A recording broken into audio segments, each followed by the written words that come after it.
Bela Sangviji. Belaji's career spans over 40 years, working in revival of handloom, handicraft, and khadi.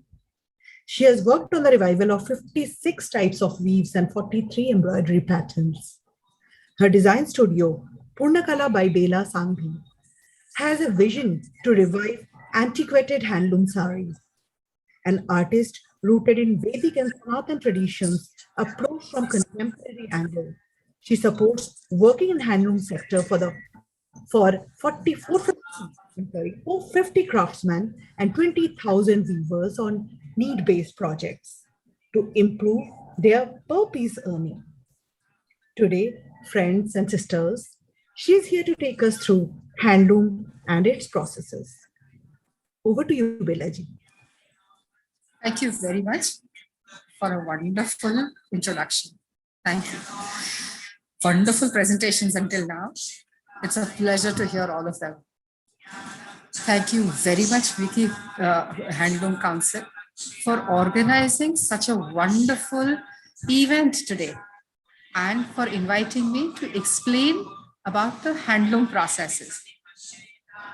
Let's find out what it means when one says it's a handloom fabric.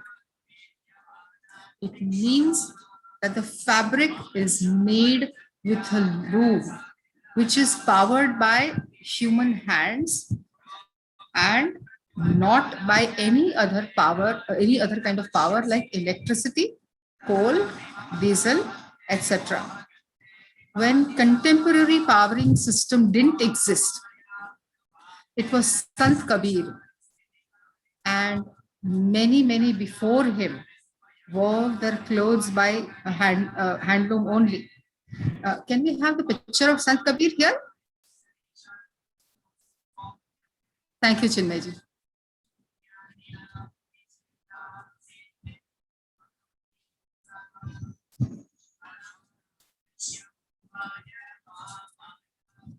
The next one, yeah, that's the one. Thank you. Handloom is our national heritage with modern manufacturing processes developed and still developing. India has the largest pool of skill sets in the world for handloom, handcrafted, and the largest variety of ancient technologies. Hence, it's our responsibility to preserve this world heritage. It's our world heritage. This will help us to understand what constitutes handloom made fabric, why handloom has more value, why handloom is costlier than machine made textiles, and why should we use handloom made fabric. How is the ecosystem of the sector impacting the ecosystem of the whole economy? How is the per piece earning distribution of each textile? Many questions I have tried to incorporate as much as information as possible, but so much more is needed to explore further. So in no way this is enough. There is much more, but I have just attempted to show you a little bit. Handloom is slow fashion. It's a no-brainer. Sustainable both socially, culturally, eco-friendly. All good things rolled into one. I'm using simple language, not technical, so that many people who are not familiar can still understand. All experts, please bear with me. Let's start. Plan. When I want to start a project in handloom, there are a lot of pre-planning questions need to be answered. Which yarn do I want to use? Cotton, wool, silk, synthetic, metallic, pineapple, lotus, banana, alpaca. I mean, there are various kinds of yarns available and are possible to use. Also, what effect do I want to achieve? Do I want formal? Or do I want casual, heavy feel, light feel, simple look, complex look? The weave will dictate the choice of yarn and the choice of outcome that I am looking for. So what do I want to use the textiles for will dictate the fall, beauty of the drape and the balance of the textile. So the choice is made. Once a choice is made, there is no right and the wrong in handloom, handicrafts and khadi. After 41 years of working in this sector, I have learned that there is no right and the wrong in handloom. Whatever works is correct. After one decides which quality of yarn is to be used, the big question is, how do we use it? Finer the yarn, thinner the fabric, thicker the yarn, thicker the fabric. But there are times when I want a fall, which may need mixed yarns also. For example, in Chanderi, I may want to use silk and cotton both. The minutest size of the yarn, which varies, which will impact the final outcome. Decision about the size of the yarn to be used for warp is different. Which yarn to be used for the weft is different. Both have to support each other. Every small changes, variations can change the impact, the look, and hence the acceptance of the fabric. Now, which color do I want to use? Which dye will be effective for the raw materials? Cotton, linen, lotus, banana, etc. Cellulose yarns, which are silk. Can we have the next slide, please? Whereas, can we have the next one? Can you see here the metallic yarn is made? Can we have the next one? Okay. Whereas silk, tassar, muga, eri silk, wool, alpaca silk, alpaca wool are all protein-based yarns. Hence, and then there are synthetic yarns also. The combination of yarn, each has its own dyeing method. So, will the color last? The light fastness, the color fastness, rubbing fastness, age fastness, etc. has to be referred to. As rarely the dye stuff penetrates the yarn. It just sits outside. So one has to be very careful in choosing the dyeing methods. Once a particular shade is chosen, a decision is arrived at how to achieve it. Depth of colors need to be defined. Combinations need to be arrived at. After all this, the dyeing process may start. Then comes the question of which basic weave will give the effect one is looking for. Plain weave, twill weave, jacquard weave, sateen weave, tapestry, combination of weaves. I mean, 15 numbers of questions need to be answered until now. Then comes, can we have the next slide, please? Can you see in this Chanderi, variety of different yarns are used and variety of different balances and textures are used. Can we have the next slide, please? Can you see even one green color does not mean green. There are at least a few that are listed, but at least there are 1,000 greens that we have worked with. So it's not just one color, but can you see the whole color palette needs to be addressed. Can we have the next slide, please? This is like what kind of weave that we need to utilize. Can we have the next slide, please? Can you see this is a brocade weave? Can we have the next slide, please? This is a backstrap loom. Can we have the next slide, please? This is the jacquard loom. Can you see the jacquard accessory? Can you see the jacquard accessory which is on top of the loom? That is the jacquard accessory.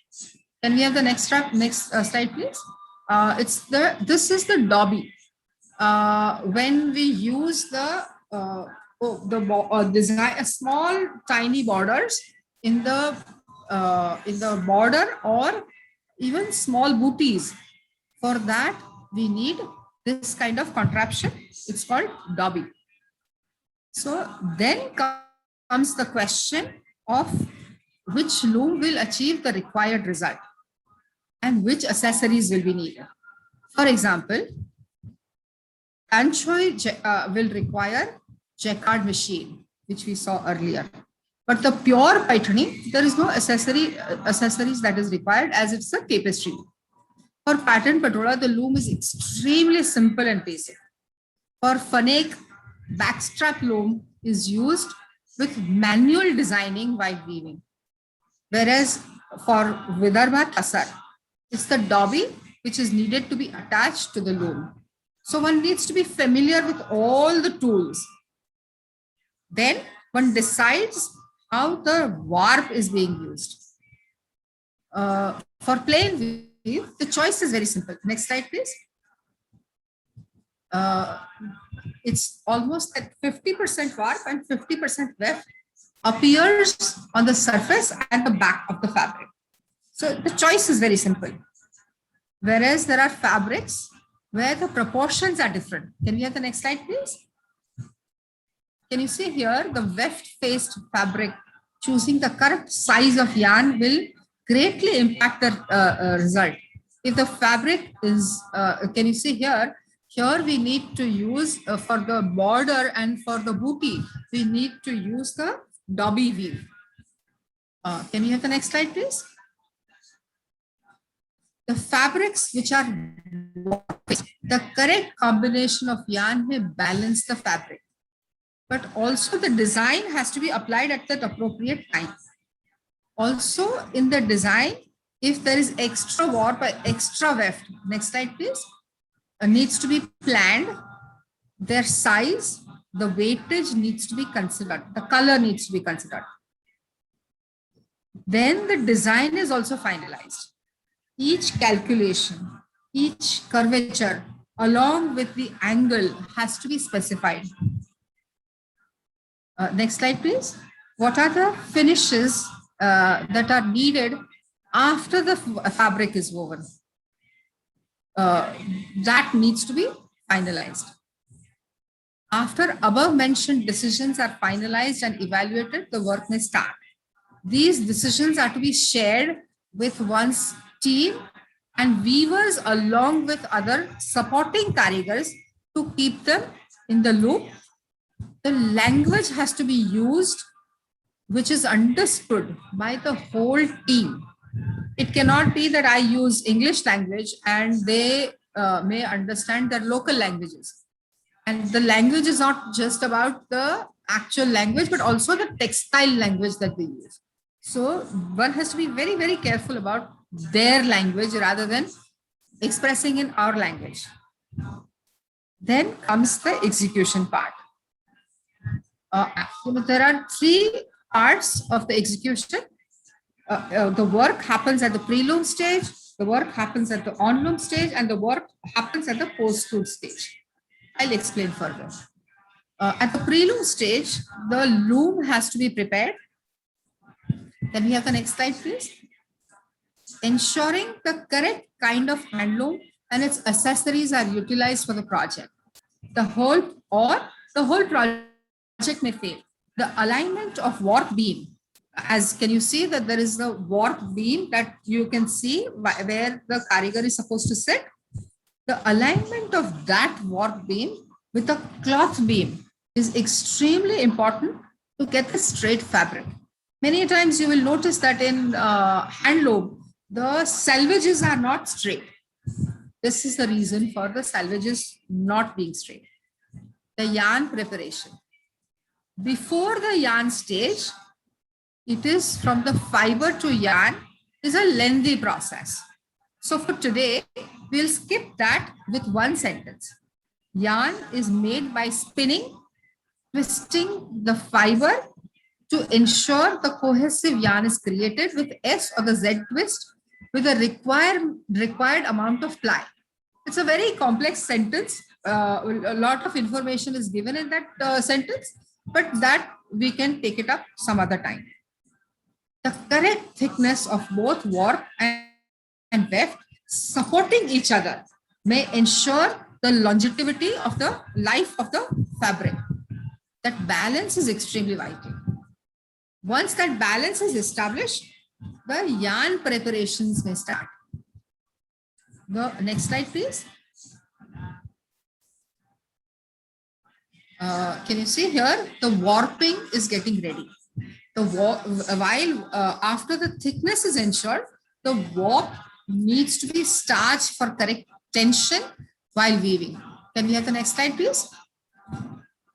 Can you see that they are starching and straightening the warp itself, and then comes the warping process. The warp needs to be kept in place with tension for easier weaving. For that, the warp has to be warped on a warp beam evenly and with 90-degree alignment to the cloth beam. There are special karigars, next slide please, who are experts in this job. The color of the warp is pre-dyed at this stage. But if the warp is multicolored, the person attaching the warp to the warp beam should be given a plan accordingly. Each warp is manually attached, and also it has to be guided through proper guides, which next slide please. Can you see the proper guides, which in turn has to be attached with the accessory pegs. If extra warp is designed for example, the next slide please. In this Kanjivaram, this is the time for that. Attachment of the accessories. Depending upon the design to be applied, corresponding accessories are to be attached to the loom on top of the loom or on the sides of the loom. And the corresponding warp has to be attached accordingly. It's precision work. One mistake in the attachment and the mistake will be repeated at every repeat. So one has to be extremely careful while giving them the plan. The job of these guides is to pick the correct corresponding thread depending on the design while weaving. I'll explain that later also. The next slide, please. Weft preparation. The weft is a horizontal yarn which the interlocking of warp and weft creates the fabric. For the same one needs to be prepared. The system of horizontal weft passes through the corresponding warp. The plain weave, the pickup motion contraption is used to pick up the set of warp, and alternative weft are interlocked. Once the weft reaches one end, the next set of warp is to be picked up, and where the weft is already passed through, that set has to be let off with a downward motion. The weft is returned the other side. That is how the interlocking happens. It's a simple interlocking, but this interlocking ensures that the fabric is woven. I'm just talking about simple plain weave. For the weft to go smoothly, the weft is wound up on small sticks. Put it inside of, next slide please. Inside the shuttle, and the shuttle is smooth pointed. Through the guides, the weft is then, next slide please, is thrown. Can you see he's still winding the kani or the shuttle or the tilly. Next slide please. Now can you see from the side of the loom to the other side, the weft has to be passed. So that contraption has to be aligned properly. Otherwise, it will give you a very loose kind of a fabric. Next slide, please. Can you see the different sets of a warp being on top and different set of warp being on the bottom? And the warp is passing through different guides which are there and pegs which are there for picking up the right kind of warps to be picked up, and weft is passed through and then another set is picked up. Now, I hope that this makes sense to all of you. For weft to go smooth, through the guide, weft is thrown from one side to the other. These wefts need to be wound up evenly and put inside the shuttle. This preparation is normally done by the lady of the house of the weaver. Some examples of designs. Can you have the next slide, please?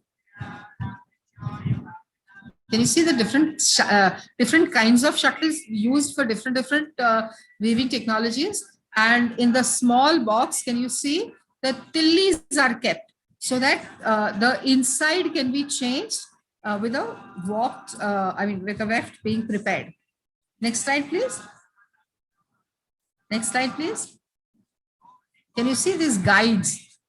These guides are the ones which will be picked up by the contraption above, so that the correct design appears. So these are, next slide, please.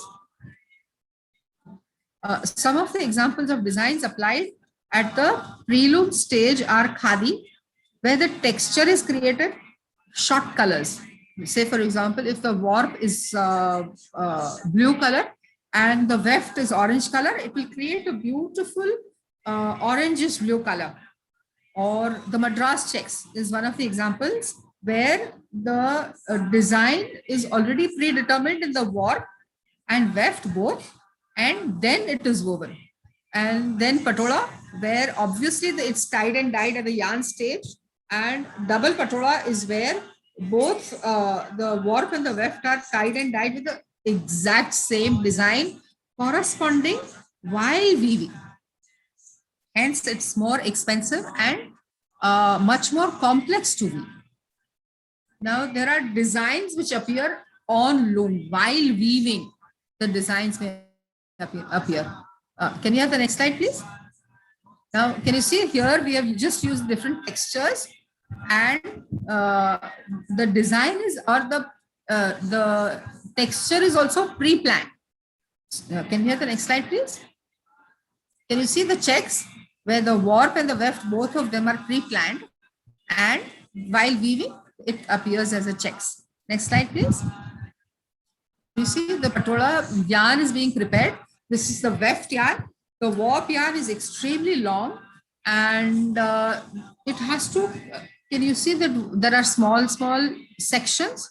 Each section has to correspond with each other. Even if it shifts by even 2 millimeters, by the end of the patola, you will not be able to see the patola.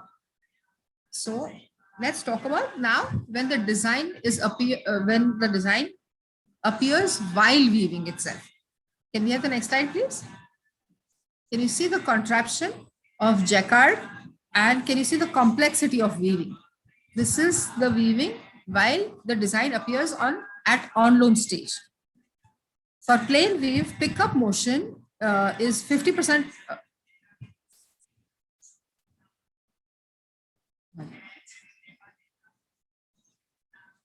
Okay, for plain weave, pickup motion, 50% of the warp is picked up, and so that the shuttle, filled with weft is thrown from one side to the other. The compacting of the compacting stroke with a reed is used for even distribution. Can we have the next slide, please? Next one. Can you see that here there is no reed used? So there is no compacting happening. Can you see how uneven the fabric? No. Yeah, this one. Can you see how uneven the fabric is? Now, this fabric, if it is intentional, it's okay. But most of the time, everyone wants to use a normal 50% fabric. I mean, 50 by 50% fabric. So for that, one needs that compacting stroke while weaving. Many times you will see that the compacting is after the shuttle is thrown from one side to the other, instantly at every stage, the compacting happens. So every time the weft is thrown from one side to the other. The next one, please. Now, can you see the loom? And can you see the compacting part of this? Perpetuation of the interlocking system ensures basic weaving. Depending on the design, different accessories are needed. For example, a small border design or small booty, as I explained earlier, Dobby accessories is used. The tussar of, as I explained, the tussar of Maharashtra are woven with this technique. For complex design, like the way this loom is being used, the Jala system traditionally were utilized. Now, Jala system can also be utilized, but also along with that, jacquard is also introduced. Most of the brocades use this accessories. There are designs where the extra warp is added. This happens while warping happens. And there are some designs where extra weft is used. This is a clear case of, can we have the next slide, please? Can you see in this jamdani, it's woven with extra weft. There is one weft which is continuously going in the background, but to interlock the design created, extra weft is added and then it is compacted again. So can you see that with small needle, the warp is raised, and depending on the design, the tilli goes around and the design is created. Now, can you imagine in the whole sari, this happening, how complex it is? There are a lot of times people ask me that why is Jamdani so expensive, or why is Paithani so expensive? But these are the weaves where there is amazing amount of workmanship goes on. Hence, it is so expensive. Then the next slide, please. Can you see that in this, the cut work, the whatever is the design, the extra weft is extra warp. Extra weft is cut a little bit with on the side, so that the design appears on the surface, but the floats are actually cut from behind. Can we have the next slide, please? Now, this is a tanchoi, which is designed in such a way that where all the floats are made as part of the design itself. So hence the tanchoi does not have any floats at the back. Can we have the next slide, please? Can you see this jamevar is also similar cut work method, but the technology used is very different, and it's much more compact, so that the cut work, I mean the threads does not come out. The next slide, please. No, the previous slide only, continue with that. Sorry about that. Paithani is a tapestry weave where there are discontinuous weft interlocked. Hence, there are no floats at the back. Then comes the post-loom stage, where the fabric is woven, everything is ready, and then the design is applied at the fabric stage. The fabric is cut away from the handloom. The examples of which are leheria, bandhani, different. Next slide, please. Kalamkari, cheat, matani pachedi, embroideries, variety of different kinds of things can be done once the fabric is done. Then there are combination processes, like which one you see in the on the slide. Can you see that the brocade is created beforehand, and then it's tied and dyed with 3 colors to get this effect. Can we have the next slide, please? Can you see the leheria? The handloom fabric is created with kota doria, and then the leheria is created. Next slide, please. Can you see the paithani? How the paithani is created? But then we may, for the booties, they may use the jacquard system to make it easier and cheaper. So it's it can be a combination methods also. Next slide, please. Can you see that the whole fabric is brocaded and then it is embroidered? Next slide, please. Uh, there are many variables of handloom which will dictate the price of the handloom textiles, like number of colors, size of the repeat, intricacies of design, quality of skill sets, complexities of the skill sets, many more. But this should give you some idea about why handloom is more expensive. So I hope I've been able to explain the basic complexities of this sector. Sant Kabir says, correct balance of Tanabana, of life, is what makes the life blissful and balanced. So let's all of us buy handloom, handicrafts and khadi, wear them and flaunt them on all social media platforms, not just today, but always. Thank you very much, Vicky, for giving me this opportunity to explain certain nuances of the processes of handloom, handicrafts and khadi. Thank you, Belaji, for a wonderful session. You made it so simple. And thank you for that.